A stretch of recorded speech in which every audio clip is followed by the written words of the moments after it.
Hello students, हमारा chapter चल रहा है ह्यूमन रिप्रोडक्शन और आज हम पढ़ेंगे रिप्रोडक्टिव सिस्टम से जुड़ी कुछ अनियमितताओं के बारे में।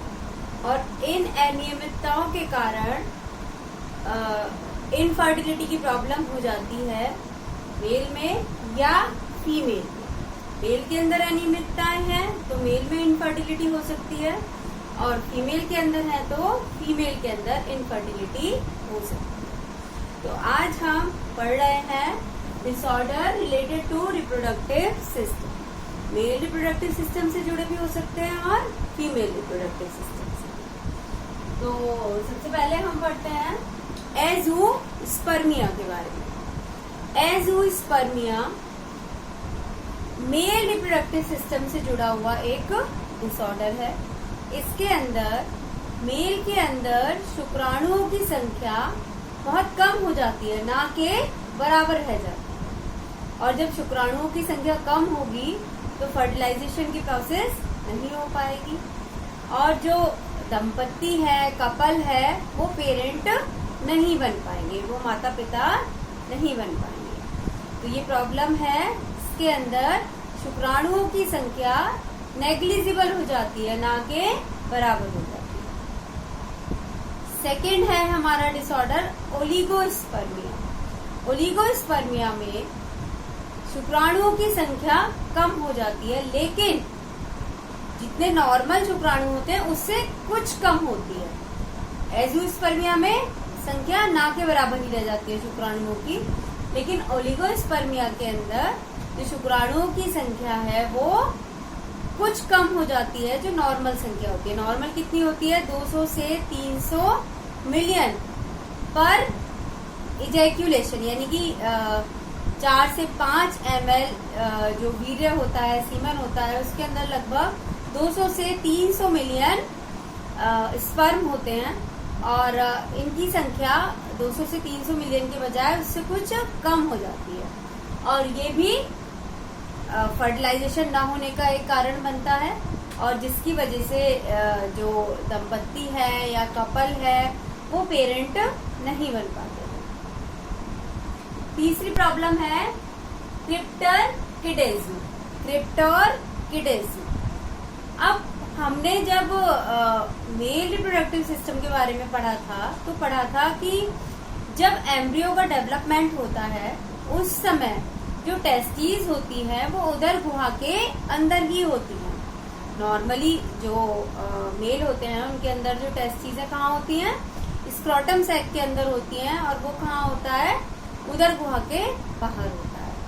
लेकिन जब भ्रूण का विकास होता है उस समय जो टेस्टीज हैं वो उदर गुहा के अंदर ही होती हैं, और लगभग 7th मंथ, जब फर्टिलाइजेशन के बाद 7th मंथ होता है डेवलपमेंट का एम्ब्रियो का, तो उस समय वो उदर गुहा से नीचे आ जाती है स्क्रोटल सैक के अंदर। अगर टेस्टीज उदर गुहा से बाहर ना आ पाए किसी कारण से, तो क्या होगा? जो स्पर्म है, शुक्राणु है, उनका निर्माण नहीं हो पाएगा, क्योंकि शुक्राणु के निर्माण के लिए जो तापमान चाहिए वो शरीर के तापमान से लगभग 2 से 3 डिग्री सेल्सियस कम चाहिए, और जो उदर गुहा का तापमान है वो शरीर के तापमान जितना ही है। तो वहां पर जो स्पर्म की फॉर्मेशन नहीं हो पाएगी, स्पर्म का डेवलपमेंट नहीं हो पाएगा, और इससे भी क्या होगा? इनफर्टिलिटी की प्रॉब्लम होगी, बांझता की समस्या आएगी। नेक्स्ट डिजीज है इंग्विनल हर्निया। इंग्विनल हर्निया, देखिए जब हमने मेल रिप्रोडक्टिव सिस्टम के बारे में पढ़ा था तो हमने देखा था जो वेज डिफरेंस होती है, शुक्रवाहिनी, वो टेस्टिस से होकर ऊपर उदर गुहा के अंदर आती है, और उदर गुहा से जाकर फिर वो किस में मिल जाती है? यूरिनरी डक्ट के अंदर मिल जाती है। तो जिस रास्ते से, जिस कैनाल से होकर जो वेज डिफरेंस है उदर गुहा के अंदर आती है, उस कैनाल को कहते हैं इंग्विनल कैनाल। और ये जो इंग्विनल कैनाल होती है, अगर इस रास्ते से जो हमारी आहार नाल है, आहार नाल का पार्ट स्मॉल इंटेस्टाइन जो छोटियां आता है, अगर वो इस इंग्विनल कैनाल से होकर स्क्रोटम के अंदर पहुंच जाए उसका कुछ भाग, तो क्या होगा, जो स्क्रोटम के अंदर जो हमारी नलियां है, वेज डिफरेंस है, वो क्या होंगी, दब जाएंगी, जिससे कि जो स्पर्म है वो ऊपर तक नहीं जा पाएंगे। और स्पर्म ऊपर तक नहीं जा पाएंगे तो सीमन के अंदर जो स्पर्म की संख्या है वो कम हो जाएगी। तो इस तरीके से ये भी क्या है, ये भी एक इनफर्टिलिटी का रीजन है और इसको क्योर किया जा सकता है ऑपरेशन के द्वारा। इस समस्या का समाधान ऑपरेशन के द्वारा किया जा सकता है। डॉक्टर छोटी आंत का कुछ पार्ट जो स्क्रोटम के अंदर जा रहा है उसको काट के रिमूव कर देते हैं और ये जो प्रॉब्लम है ये दूर हो जाती है। इसे हम कहते हैं इंग्विनल हर्निया। नेक्स्ट है हमारी गायनेकोमेस्टिया। गायनेकोमेस्टिया मेल के अंदर होने वाली प्रॉब्लम है और इसके अंदर मेल्स के अंदर यानी जो नर हैं उनके अंदर मादा के समान कुछ कैरेक्टर आ जाता है और इसी को कहते हैं हम गायनेकोमेस्टिया। उनकी जो ब्रेस्ट होती हैं वो थोड़ी एनलार्ज हो जाती हैं फीमेल की तरह। और ये जो प्रॉब्लम होती है ये हार्मोनल इम्बैलेंस के कारण होती है। नेक्स्ट प्रॉब्लम है हिस्टेरेक्टोमी। हिस्टेरेक्टोमी का मतलब होता है कि यूट्रस को रिमूव करना। यूट्रस यानी गर्भाशय को जो मादा का शरीर है उसमें से बाहर निकाल देना। अब उसको बाहर निकालने की जरूरत क्यों आती है, कभी कभी जो गर्भाशय है उसके अंदर फाइब्रॉइड्स हो जाते हैं, इन्हें हम रसौली कहते हैं या गांठे कहते हैं, गांठे हो जाती हैं और इन गांठों की वजह से जो फीमेल है उनको पेन रहता है, ब्लीडिंग होती है। तो इस कारण से जो डॉक्टर हैं उन्हें ये जो यूट्रस है उसको निकालना पड़ता है, रिमूव करना पड़ता है और इसे हम कहते हैं हिस्टेरेक्टोमी। और जब यूट्रस ही नहीं होगा तो जो वो फीमेल है वो मदर नहीं बन पाएगी। नेक्स्ट हमारी डिजीज है एक्टोपिक प्रेगनेंसी। एक्टोपिक प्रेगनेंसी से मीनिंग है कि देखिए जो फर्टिलाइजेशन की प्रोसेस है वो कहाँ होती है, फैलोपियन ट्यूब के अंदर होती है। अब फैलोपियन ट्यूब में जाइगोट बन गया, जाइगोट के अंदर डिवीजन स्टार्ट हो गया और लेकिन जो जाइगोट है किधर की तरफ मूव कर रहा है, यूट्रस की तरफ मूव कर रहा है और फिर उसका जो इम्प्लांटेशन कहाँ हो जाता है, यूट्रस के अंदर हो जाता है। लेकिन अगर जाइगोट का इम्प्लांटेशन यूट्रस के अंदर ना हो और वो कहाँ रह जाए, फैलोपियन ट्यूब के अंदर ही रह जाए, तो ऐसी प्रेगनेंसी को कहते हैं एक्टोपिक प्रेगनेंसी। और फैलोपियन ट्यूब के अंदर अगर जाइगोट डिवाइड होता रहेगा, आगे की जो अवस्थाएं आती रहेंगी, तो जो भ्रूण है उसका पूरा विकास नहीं हो पाएगा क्योंकि जो भ्रूण को पोषण मिलता है किससे मिलता है, यूट्रस से ही मिलता है। यूट्रस की वॉल एंडोमेट्रियम कैसी होती है, मोटी होती है। उसके अंदर सप्लीमेंट्स मिलते हैं, उससे ब्लड की सप्लाई, ऑक्सीजन, ये सब कहाँ मिलता है, जो जाइगोट है उसको यूट्रस की वॉल से मिलता है और जो प्लेसेंटा है वो भी यूट्रस की वॉल और फीटस के द्वारा ही बनाया जाता है। तो ये सारी प्रोसेस फैलोपियन ट्यूब के अंदर नहीं हो सकती है, तो भ्रूण का विकास वहाँ नहीं हो पाएगा और जो फीमेल है वो मदर नहीं बन पाएगी। इसके अलावा हमने मेनोपॉज और मेनार्क इनके बारे में पहले पढ़ लिया था। मेनोपॉज यानी कि रजोनिवृत्ति, कि जब ये फीमेल के अंदर मेंस्ट्रुएशन साइकिल बंद हो जाता है यानी कि एग की फॉर्मेशन बंद हो जाती है, तो इसे कहते हैं हम मेनोपॉज। और जब गर्ल्स के अंदर एग की फॉर्मेशन रीस्टार्ट होती है प्यूबर्टी की एज में, तब इसे कहा जाता है मेनार्क। इसके अलावा हमने कुछ केमिकल्स के बारे में पढ़ा था जो कि मदर की बॉडी से फीटस के अंदर प्लेसेंटा के थ्रू जा सकते हैं, यानी कि ट्रांस प्लेसेंटल होते हैं वो, यानी प्लेसेंटा को क्रॉस करके मदर से फीटस में जा सकते हैं, भ्रूण में जा सकते हैं और भ्रूण को नुकसान पहुंचा सकते हैं। तो ऐसे केमिकल्स को कहते हैं टेरेटोजन्स। इनके बारे में भी हम पढ़ चुके हैं और टेरेटोजन की जो स्टडी है उसे कहा जाता है टेरेटोलॉजी। उसे कहा जाता है टेरेटोलॉजी। लिख देते हैं, उसे कहा जाता है टेरेटोलॉजी।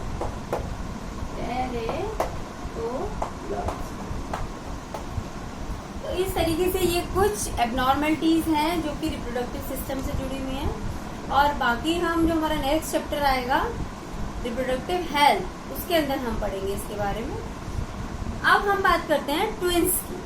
तो जो ट्विंस यानी कि जुड़वा बच्चे, वो दो तरह के हो सकते हैं, एक मोनोजाइगोटिक और दूसरे डाइजाइगोटिक। मोनोजाइगोटिक मतलब कि यदि दोनों जुड़वा बच्चे यानी जो दोनों बच्चे हैं उनका निर्माण एक ही जाइगोट से हुआ है, तब उन्हें कहते हैं मोनोजाइगोटिक या एक युग्मनजी, या कहते हैं उन्हें एक युग्मनजी। और यदि दो अलग अलग जाइगोट से उनका निर्माण हुआ है तब उसे कहते हैं द्वियुग्मनजी या डाइजाइगोटिक। अब कैसे ये प्रोसेस होती है? देखिए, जब हमने क्लीवेज की बात करी थी तो हमने देखा था, बताया गया था आपको कि जो स्टार्टिंग के जो क्लीवेज होते हैं उनसे जो सेल्स बनती हैं वो सेल कैसी होती हैं? इनडिटर्मिनेट टाइप होती है, यानी कि अभी फिक्स नहीं होता है कि वो सेल कौन सा ऑर्गन बनाएंगी। यानी कि जितनी भी सेल बनी स्टार्टिंग के क्लीवेज में 2-3 क्लीवेज तक, वो सभी सेल पूरे के पूरे भ्रूण का निर्माण कर सकती है। तो यदि शुरुआत में जब क्लीवेज की प्रोसेस हो रही है और जो जाइगोट है वो एक दूसरे से सेपरेट हो जाते हैं, यानी जाइगोट के दो पार्ट हो जाते हैं, तो दोनों ही पार्ट अलग अलग शिशुओं का निर्माण कर देते हैं, भ्रूण का निर्माण कर देते हैं। तो ऐसे भ्रूण को कहते हैं, ऐसे जो जुड़वा बच्चे होते हैं उन्हें हम कहते हैं मोनोजाइगोटिक। और इन्हें एक और नाम भी दिया जाता है फ्रेटर्नल ट्विंस। Fraternal twins. अब जब स्टार्टिंग में जब क्लीवेज हो रहा है और जाइगोट दो भाग में विभाजित हो गया तो दो बच्चे पैदा हुए, और ये जो दोनों बच्चे हैं ये या तो दोनों ही मेल होंगे या दोनों ही फीमेल होंगे, क्योंकि जो फर्टिलाइजेशन की प्रोसेस है वो एक ही बार हुई है और एक ही जाइगोट बना है। तो दोनों बच्चों का जो सेक्स होगा वो सेम ही होगा, या तो दोनों मेल ही होंगे या दोनों फीमेल होंगे। और ऐसे ट्विंस कैसे होते हैं? आइडेंटिकल ट्विंस होते हैं, बिल्कुल एक समान होते हैं। अब दूसरे मोनोजाइगोटिक ट्विन होते हैं साइमीज। साइमीज ट्विन के अंदर क्या होता है कि अगर जाइगोट के अंदर जो क्लीवेज है, काफी सारे क्लीवेज हो गए हैं, तो जब जाइगोट जब सेपरेट हो रहा है तो वो लेट क्लीवेज की अवस्था में हो रहा है, यानी कि बहुत सारे क्लीवेज हो चुके हैं, 5-6 डिवीजन हो चुके हैं, और तब जाकर जो जाइगोट है वो दो पार्ट के अंदर डिवाइड हो गया है। तो इस समय क्या होगा? जो कुछ सेल है उनका जो फेट है, उनका जो फ्यूचर है वो डिसाइड हो गया होगा कि ये सेल इस ऑर्गन का निर्माण करेंगी। और ऐसे समय में जब जाइगोट डिवाइड होगा तो क्या होगा कि कुछ सेल जो इनडिटर्मिनेट है, जिनका फ्यूचर अभी डिसाइड नहीं हुआ है, वो तो भ्रूण का निर्माण करेंगी, लेकिन जो वो सेल जो जिनका फ्यूचर डिसाइड हो चुका है वो केवल एक ही ऑर्गन बना पाएंगी। फॉर एग्जाम्पल, हमारा जो ब्रेन और सिर बनाने वाली सेल है, माना कि जब जाइगोट डिवाइड हो रहा है तो उस समय वो सेल, उनका जो फ्यूचर है वो डिसाइड हो गया है, तो बाकी के ऑर्गन तो डबल बन जाएंगे, लेकिन जो सिर है और ब्रेन है वो एक ही बन पाएगा। बच्चे दो हैं, भ्रूण दो हैं, लेकिन उनका सिर क्या होगा? एक ही रह जाएगा। तो इस तरीके से वो जुड़े हुए होते हैं और उन्हें कहते हैं हम साइमीज।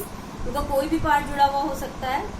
और ऐसे ट्विंस जिंदा नहीं रह पाते हैं क्योंकि उनका एक कोई ना कोई ऑर्गन आपस में जुड़ा है, तो उन्हें पूरी तरीके से नॉर्मली वो नहीं रह पाएंगे। तो ऐसे जो बच्चे होते हैं वो जिंदा नहीं रह पाते हैं, उन्हें कहते हैं हम साइमीज ट्विंस। अब डाइजाइगोटिक ट्विंस की बात करते हैं। तो माना कि किसी फीमेल के अंदर दो एग की फॉर्मेशन हो गई और दोनों ही एग का फॉर्मेशन कौन कर रहे हैं? दो अलग अलग स्पर्म कर रहे हैं। दो एग की फॉर्मेशन हुई और उनका जो फर्टिलाइजेशन हो रहा है अलग अलग हो रहा है दो अलग अलग स्पर्म्स के द्वारा। तो ऐसे ट्विंस कहलाते हैं डाइजाइगोटिक ट्विंस। और ये जो ट्विंस होते हैं ये एक मेल और एक फीमेल भी हो सकता है, दोनों मेल भी हो सकते हैं या दोनों फीमेल भी हो सकते हैं। और ये जरूरी नहीं है कि आइडेंटिकल हो, ये जैसे नॉर्मल भाई बहनों में रिजेम्बलेंस होती है उसी तरीके के ये बच्चे होते हैं। तो इस तरीके से जो ट्विंस होते हैं दो तरह के हैं, मोनोजाइगोटिक और डाइजाइगोटिक।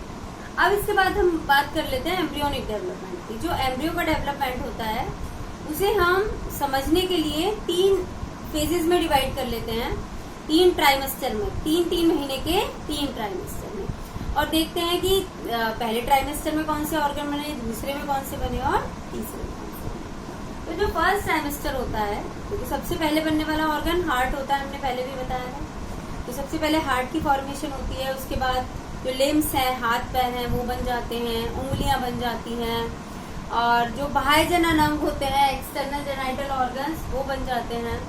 इसके अलावा जो बाकी के भी जो हमारे ऑर्गन सिस्टम है, उनका डेवलपमेंट भी हो जाता है। तो ये हमारा फर्स्ट ट्राइमेस्टर है। सेकंड ट्राइमेस्टर के अंदर सिर के ऊपर बाल आ जाते हैं, और जो एम्ब्रियो है वो मूवमेंट करने लगता है, मूव करने लगता है, हाथ पैर अपने हिलाने लगता है।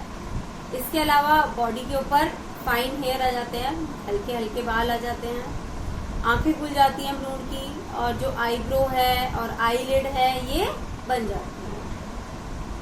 और जो लास्ट ट्राइमेस्टर है, इसके अंदर जो भी सिस्टम, ऑर्गन सिस्टम बने हैं, सब फंक्शनल हो जाते हैं सिस्टम, और जो भ्रूण है उसका पूर्ण विकास हो जाता है। और 9 महीने जब पूरे हो जाते हैं तब पार्चुरेशन की प्रोसेस होती है और शिशु का जन्म होता है। तो इस तरीके से ये एम्ब्रियोलॉजिकल डेवलपमेंट को हमने 3 ट्राइमेस्टर में डिवाइड करके समझ लिया कि फर्स्ट ट्राइमेस्टर में क्या हुआ, सेकंड में क्या हुआ, थर्ड में। तो इस तरीके से आज ये हमारा चैप्टर फिनिश हो गया है। हमने स्टार्टिंग से लेकर लास्ट तक सभी टॉपिक्स के अलग अलग वीडियो बनाए हैं, और आपको ये चैप्टर क्लियर हो गया होगा। वीडियोस को देखिए, शेयर कीजिए, लाइक कीजिए, और चैनल को सब्सक्राइब जरूर कीजिए। Thank you and have a nice day.